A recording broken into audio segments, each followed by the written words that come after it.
Alright, this is the narrated version of the still life you have maybe seen in the previous video. In this video I will tell you what I did and the decisions I made. So it might be a bit helpful if you want to paint the same kind of thing, if you are maybe interested in still lifes and you don't know how to begin or how to get all the positions of the objects right. I will try to explain how I did it, and I do it step by step, and I hope I won't forget anything. If there's anything you want to know, I will not cover in this video, please leave a comment in the descriptions and I will try to answer your question. Before we begin, this still life is not my own composition. So I did not set up this still life. I did not buy or have these objects in my house. It's not my thing. That still life is actually a picture I found on the internet, and to be precise, on a website called postcardsfromholland.com. The painter of this painting, the original painter who made this, his name is, I think, Jos van Riswick. Yeah, Jos van Riswick. So he painted it in oil on canvas maybe, or board, I'm not sure. So I don't claim it's my picture. And if you want to see more of his paintings, you can go and visit the website. I will leave a link to this website in the description box. So when we begin, I used, I think, 2 layers for the whole painting. One for the sketch and one for the background. I had these 2 layers merged together pretty early in the painting process, when I was sure I got all the objects right, at least the position of these objects. I merged those 2 layers together and I finished the whole painting on 1 layer and with 1 brush only. So I didn't use 20 different brushes or what. I used 1 brush. That's the Nikko Rull brush. You find that brush in the painting section. It's a textured brush and I used it in its full opacity. So no need to worry about modifying your brush or fiddling with your settings. I used it how it came out of the box and I didn't do anything with it. All right. So let's begin with the painting and I tell you what I did. So I had, you can see here, the first thing I did was indicating the edge of the table on the far end. So I knew where I had to place my objects in space. And I began, the first object I put in was this vase or bottle. I don't know what's the right term for that thing, the green thing on the left side. That's what I put in first. And to get the dimensions right of objects, you have different options. But what I did was I simply used a ruler and I held it against my computer screen and measured how big these things are on the screen. And then I held that ruler against my iPad and simply put it in. So there is no magic behind it, or I didn't use any technical solutions because I'm not sure if there is any solution for that problem or not. So I didn't want to bother with all this technology stuff. So I simply used a ruler.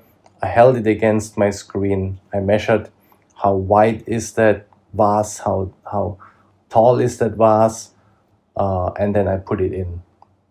But to get the position right of the container, I also measured how far the distance from the center of that vase to the left edge of the canvas, and also from the opening of that bottle to the top edge of the canvas.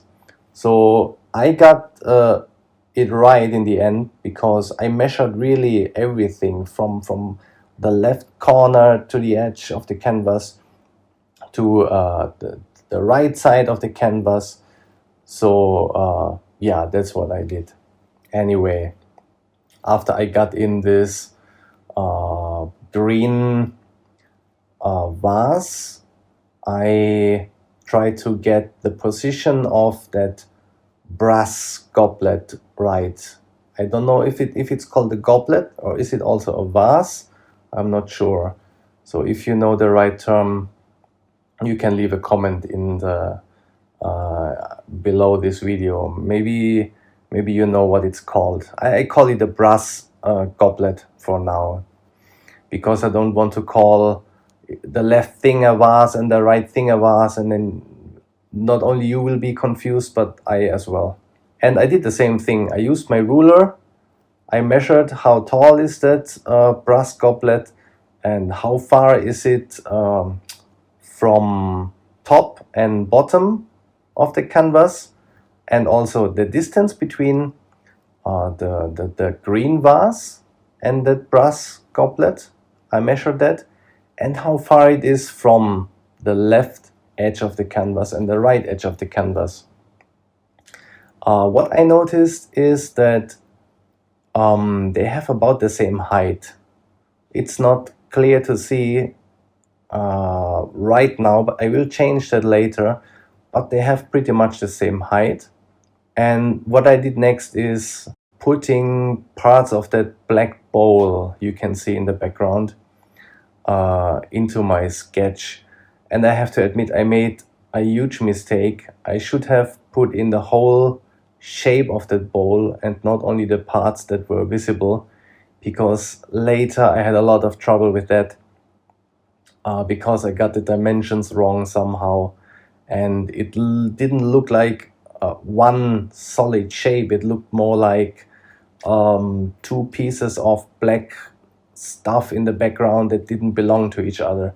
So if you do your sketch, make sure you do the whole shape, you draw the whole shape in, and not only visible parts. Also, I measured that with my ruler.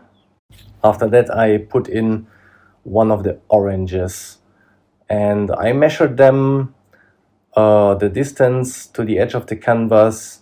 Then I also drew in the oranges, the fruits, in the vase in the background.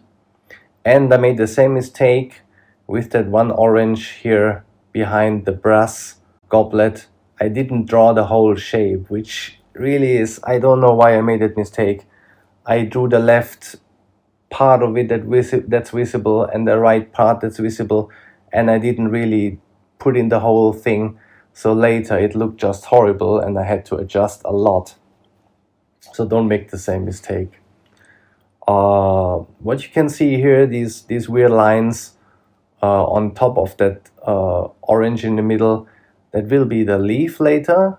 So I put that in. I put in the leaf from that right orange. I indicate that. I even measured that, so I made sure the position is right of that leaf. And then I began putting in a value for the background. The color for this background is some sort of raw umber, very, very dark, low saturated brown. It's a very, very cool brown in my eyes. And I put it in on a separate layer, very, very roughly around the containers and the fruit and everything.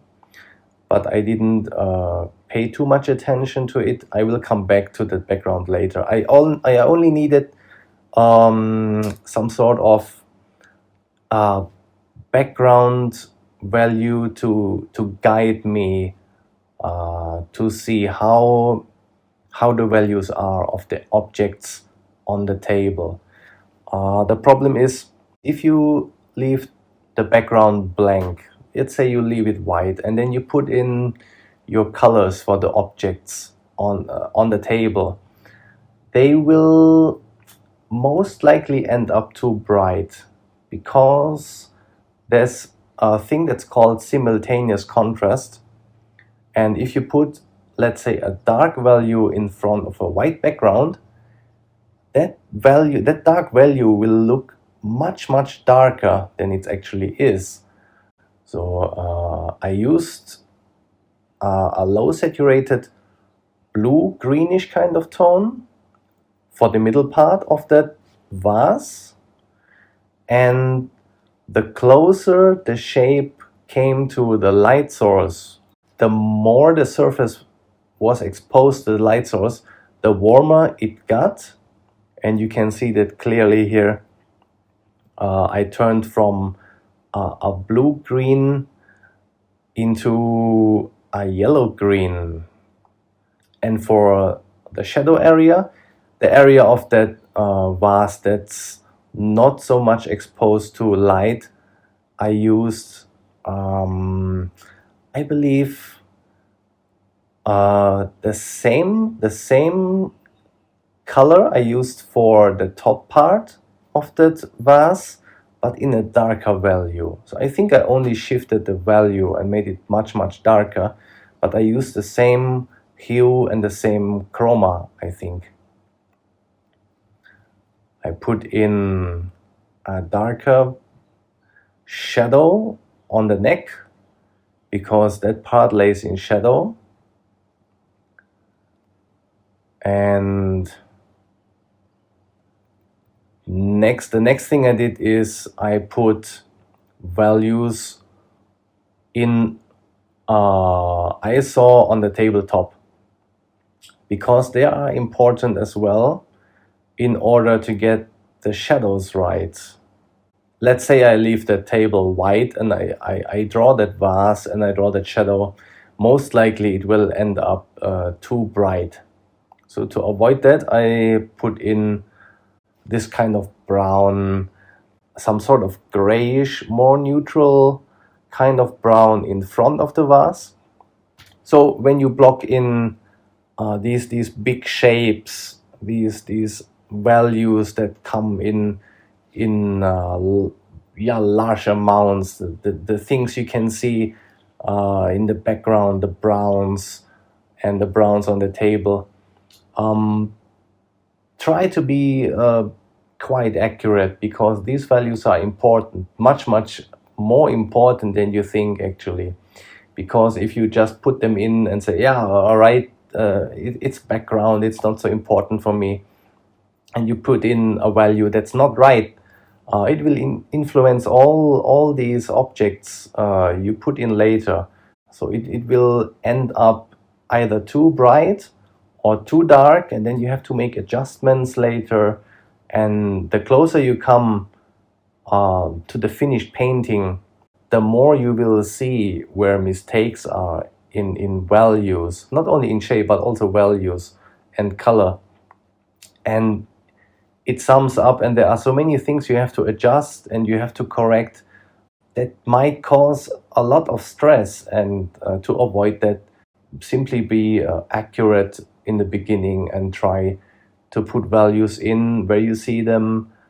Try to get the colors right, although the colors are not so important in my opinion. The colors you can still change later, but more important are the values, because they relate to each other, they influence each other, and they can really make your painting look nice in the end, and they really can destroy your painting in the end. I put that vase in, that black vase, and you see it's the reason why I put it in is I wanted to see the right edge of that green not vase, what did I say, the black bowl right from the green vase. I put that in not because I wanted to have that black bowl into my painting very early. I actually put it on in because I wanted to see the right edge of that green vase and where it goes, and the roundness of that vase. I really wanted to see that. I needed that at this point of the painting. So I put in values for that bowl, but I'm not really interested in how that bowl looks right now. It's important for the edge of that green vase. I put in some highlights and then I take them out again and then I put them in again. You can see that highlight on that green vase, in the middle of the green vase. It looks like white. It's not a pure white, in fact, because in nature you will never see a pure white, because white always interacts with objects that surrounds it. And let's say you have sunlight coming through your window, or you have an orange next to it, and there is always bounced light that comes off another object and reflects on the surface of another object. So even if you think it looks white, it's actually never really white. In this case, it's a very, very low saturated, very bright kind of yellow I used, because I thought, and you have to keep that in mind as well, what kind of light is your light source? Not only where it comes from, but also what kind of temperature your light has. And I assume it's inside, somewhere inside a studio, a room, and it looks like, you can tell actually, is it warm light, is it a cool light? So it's a very bright, low saturated yellow, in fact. So at this point I put in values for the oranges in the bowl, and as you can see, it's not a pure orange. It's not a pure orange. There are lots of browns in it and reds. And the thing is, when we imagine an object, let's say an orange, in our mind, because it's also called orange, so we really imagine a round object that has a very solid kind of color, a very specific type of color, and we imagine it's orange. So when we color in, or when we paint an orange, we often use one color, and then we say, all right, it's an orange. Or if we have an apple, we imagine it's either red or green, and then we use one type of green or one type of red, and then we color in, and you say that's an apple. Okay, but in life, things are never really one colored. They come in very different colors. They come in different values. Have a different saturation, in fact. And I can observe it in the original painting. It's not really orange. The only orange in that orange is actually, actually there is no orange. On the left side you have more like an orange red, and even a very, very low saturated darker red for the shadow part. You can see that it looks almost like purple, but it's actually a very, very low saturated red. It's often enough if you use the same color, actually, in fact, and simply go with a very, very low saturation in a fairly dark value, and then it looks like it's on the cool side, but actually it isn't. You have to try that for yourself, and you will see it actually works. So here I add some green halftone to the brass container, because there is a reflection that comes off the vase, and you can see that in the shiny material of that brass goblet. And you can also see on the left top of that container, I put in orange. I saw that in the reference. That's reflected light that comes off the oranges inside the bowl. It's quite vivid because the material is very shiny, and so you have a lot of reflection. There is a darker edge, and I think that results from the black bowl. So you can also see, you can actually see everything inside that brass goblet that is around this object.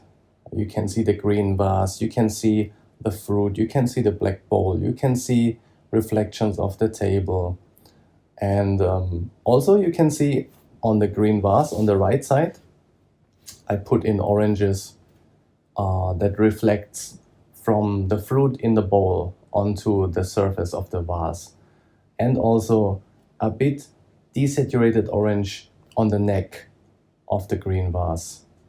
Even if you don't paint photorealistic, these details, they make your painting look real in the end, because all these details, they really appear in nature.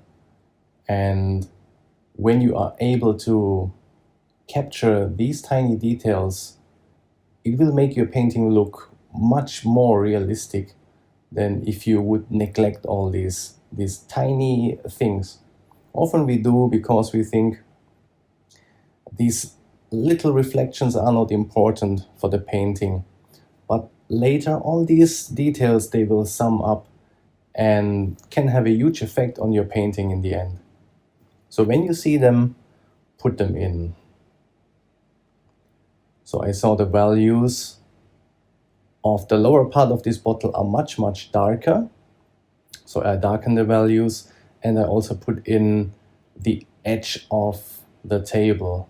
You cannot see it in the source picture in the right corner because I cropped it. You cannot see that part. But the tabletop throws a shadow, and you can see I indicated it already. It's not clean, it's just I put the value in.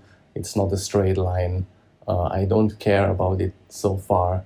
I will only put in the value and straighten it up later. So I see more reflected orange on the goblet, and I put it in. You can see on the right side of the goblet, I already put in the reflection before I even painted the orange.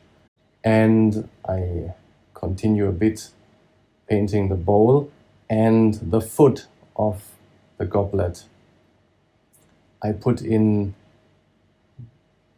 like a half tone I can see in the source photo, but it's not detailed yet. But I like to block in colors, I like to block in values, even if it's not detailed. I want to fill the canvas with color.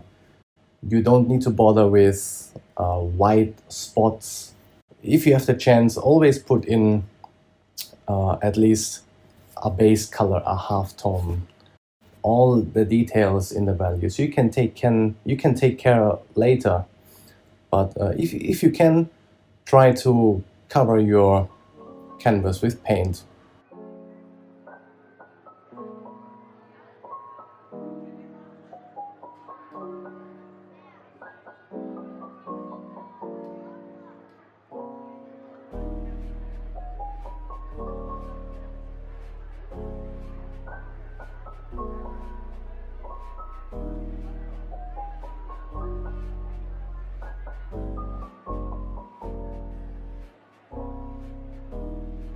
So I paint that leaf, and I noticed that leaf, the color of that leaf is a bit more on the cool side.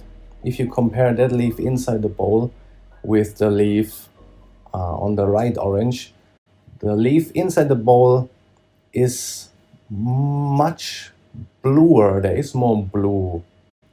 There's a lot of reflected light coming off the green vase, bouncing off that leaf, while the leaf outside of the bowl on the right side is more exposed to the light source and is not that close to the green vase. So there is actually no blue in it, but more yellow. You can already see the orange behind the brass goblet. Really looks terrible. That doesn't look like an orange. That looks more like a pear or a deformed monster orange. And at this stage, I didn't notice it, and I was still painting.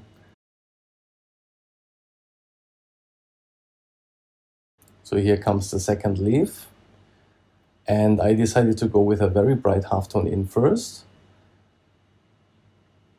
And later I added darker values for the parts of the leaf that lays on the shadow side.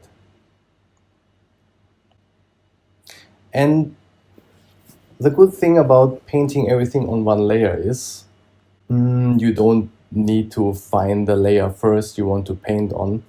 So you don't need to concern yourself with where's the fruit, where's the vase, where's the goblet, where's the table, and where's everything. When you paint everything on one layer, it's very easy. You simply paint on that layer, and you save a lot of time. And there's actually no reason why you should use so many layers. I can understand that there are paintings where it's very beneficial if you use multiple layers when you go photorealistic and there's so many details. But for something like this, I think there's no need, because you can simply paint over it. Before you saw, for example, that leaf on the right side was way too big. So I simply sampled the value from the background and painted over it. I also never erase. I undo sometimes. If I think something really went wrong, I undo, but I never erase. There is no point in erasing. You simply pick the color next to the object you are painting, and you simply paint over it. So as you can see, while I was talking, I painted more details. Right now I paint this nice shadow that is caused by the leaf on the right orange. And you see, it's not a neutral gray. It's a very dark, very saturated red. It depends on, it really depends on, I'm not a scientist and I cannot really explain how it comes that certain areas that lay in shadow are very saturated and others look desaturated. I cannot really explain that. But you can trust your eye, and if you see these colors, if you see these values, you don't need to question them. They are real, they are there, and that's nature, and science explains itself. And if you see those colors and values and you trust your eye, put them in. You can't actually go too wrong if you follow your eyes. So now I work a bit on the table. And here's something interesting. You can see, I didn't tell, you can see in front of the green vase, you can see tiny bits of green on the table. It's not really, how can I say, it's a reflection, all right? It's a reflection that comes off the green vase, and you can see bits of green on the tabletop, but it's not really a lot, because that table probably doesn't have a shiny or a reflective surface. I think it's made from wood, it's very rough, maybe it's not polished, and in this case you don't see a lot of reflection because materials or surfaces that are not shiny, they swallow a lot of color or bounce light, all right? They don't reflect it a lot like the goblet or the vase. So there are some dashes of green, not really a lot. And if you look closely to the source photo, the brass goblet also doesn't really throw a reflection onto the tabletop. There's almost nothing, right? The orange also not, the leaf also not. You can see the leaf on the right side, and especially the shadow area where that leaf comes very close to the fruit itself. That shadow is not a neutral gray, and it's also not a green. If you look closely, you can see it's a very, very desaturated, dark kind of orange, because that orange, of course, throws a bounce light onto the surface of the leaf, and the orange throws reflected light back to the leaf. And you can see that orange also showing up in the leaf. So I'm working on details, and there is not really a lot I can explain, because at this point I'm all over the place. I'm here a bit, I'm a bit doing on the fruit, and then I see something that's off in the leaf, and then I go back to the goblet, and then I go back to the vase, and I go back to the table.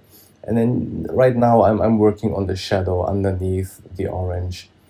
And at a certain point, when you blocked in all your colors and your values, and you think the composition itself looks right, and everything is where it should be, then you can look for details, and not earlier.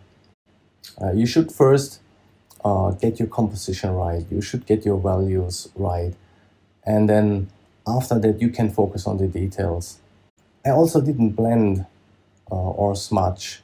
All I did really is I used the Nikko Rull in its, I used the Nikko Rull in its default setting. I use it in its full opacity, and I only change the size of the brush, and I change the pressure, how hard I press with my Apple Pencil on the surface, and nothing else, nothing more. I don't smudge, I don't blend. So the blending tool, the eraser tool, I won't even touch, because I want all the brush strokes I put in, I want them to be visible later in the painting. So every brush stroke you put in tells a story. If everything is polished, if everything really looks smooth and nicely blended, and you cannot see any brush strokes, when a person looks at your painting, it looks very, very blunt, very, very flat. It doesn't tell a story. But in my opinion, if you leave your brush strokes visible, people who look at your painting, they can see, all right, he moved the brush like this, and he went from left to right, and here, that's a bold brush stroke.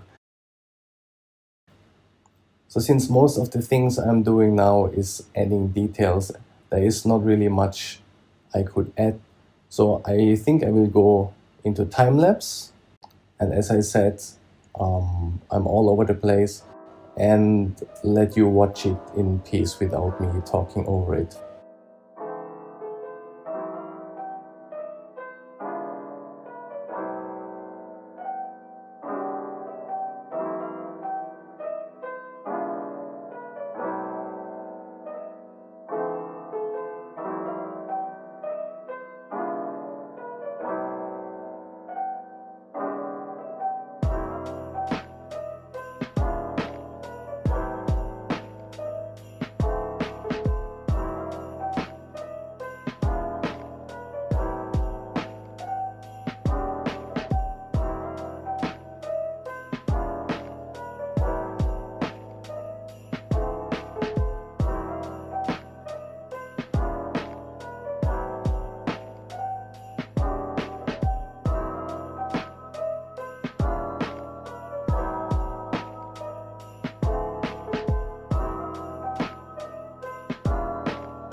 I don't know if you found this video helpful in any way. I hope you did. I hope it was somehow helpful. If you would like to see more of these kind of videos, let me know. Or if you If you think it was just horrible and it wasn't helpful at all, you can also let me know in the comments, then I will not continue doing these kind of videos. This is the end of this video. Check out my other stuff. I have a lot more. There are lots of speed drawings. There are some other tutorials where I explain how to render hair or how to paint a portrait. And see you in the next video. Bye! But for heaven's sake, don't paint pretty.